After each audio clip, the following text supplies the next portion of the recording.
New ইয়র্কে জাতিসংঘের সাধারণ পরিষদের ৮০তম অধিবেশনে হাজির হয়ে আবারও আলোচনার ঝড় তুললেন মার্কিন প্রেসিডেন্ট ডোনাল্ড ট্রাম্প।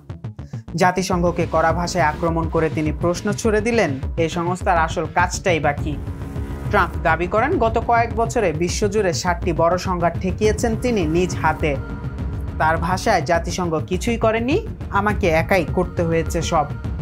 এতেই থেমে থাকেননি মার্কিন প্রেসিডেন্ট। জাতিসংঘ সদর দফতরের ভাঙা লিফট আর খারাপ টেলিপ্রম্পটার নিয়ে কটাক্ষ করে বলেন, এটাই আমি জাতিসংঘ থেকে পেয়েছি, একটা খারাপ এসকেলেটর আর ভাঙা টেলিপ্রম্পটার। নিজেকে বিশ্বের কোটি মানুষের রক্ষাকর্তা হিসেবে উপস্থাপন করে ট্রাম্পের সংযোজন, আমি তখন মানুষ বাঁচাতে এতটাই ব্যস্ত ছিলাম যে এসব ভাঙা যন্ত্রপাতির দিকে খেয়ালই করিনি। কিন্তু পরে বুঝলাম জাতিসংঘ আমাদের একেবারেই পাশে ছিল না। শেষ পর্যন্ত ট্রাম্প আবারও পুরনো অভিযোগ তুললেন, জাতিসংঘ শুধু শক্ত ভাষায় চিঠি পাঠায়, কিন্তু বাস্তবে কিছুই করে না। তার কথায় এই সংস্থার বিশাল সম্ভাবনা আছে, কিন্তু তারা এখনো এই সম্ভাবনার কাছাকাছিও যেতে পারেনি। আন্তর্জাতিক ডেস্ক, চেষ্টা টিভি।